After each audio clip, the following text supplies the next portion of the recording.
Eto na guys yung aking niluto ka. Eto na guys yung aking kahapon na nilinis na kulichay. Ayan o, kulichay is cabbage.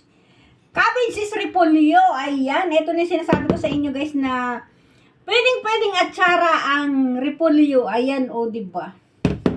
Mayroon na kaming panregalo sa simbahan. Ito guys ay dadalhin sa simbahan. Ayan.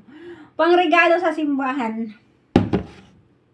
Kasi yung amo ko guys, Christian yun. Kaya tuwing Sunday merong kainan. So kailangan bawat isa ay may dalang pagkain. So eto na nga guys yung pinakita ko sa inyo yung ginawa naming atsara na cabbage.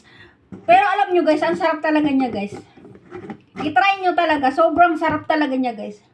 Ang sarap niya. Grabe. Alam nyo kung anong lahok lang nito guys. Suka lang guys at saka asukal, karot at saka ano pa? Sili. At saka pwedeng lagyan natin ng bawang. Eh sila ayaw nila ng bawang. Kaya ang nakalagay lang dito guys ay suka, asukal at sili lang. Pero sobrang sarap guys. Ayan. Basta ang gagawin nyo lang guys, pagka malinis na yung repolyo ay kuslit-kuslitin mo tapos ay ibabad mo sa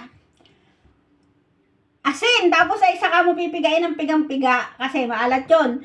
Tapos pagkatapos na nun, pwede mo hugasan ng tubig na malinis.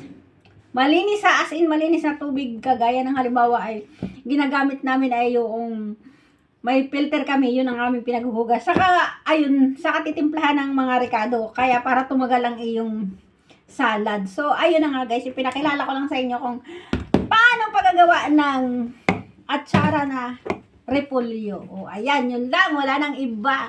At marami pang gagawin si Inday ngayon dahil ngayon ay Sabado, ang dami na namang bisitang darating at nandito na naman yung aking anak ng mga alaga. Ako dito na naman magsisipagtanghalian kaya busy na naman si Inday.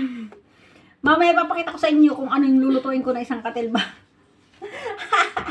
Ganyan ang buhay ng Inday dito sa Taiwan. Ayan, kahit na ako ay caretaker, caregiver, ay all around. Okay lang yan. Masaya ako sa aking ginagawa. O, diba? Dahil maganda yung trabaho namin dito. Dahil dalawa kami. So, yun na yung pinakang magandang buhay namin dito. Kahit na marami akong trabaho, hindi ako na-stress sa trabaho dahil nagkakasundo ang pamilya dito at masaya kami dito namumuhay kahit kami mga mahihirap lang. Agoy, charot! Kahit sila ay kuripot, bili ko, ganun. At least nabibili namin kung anong gusto namin kainin, o ganun. Pag may pera ka, di bili mo na lang, huwag ka na mag-isip ng kung ano-ano. O, yun na lang! Bye-bye everyone! Bye!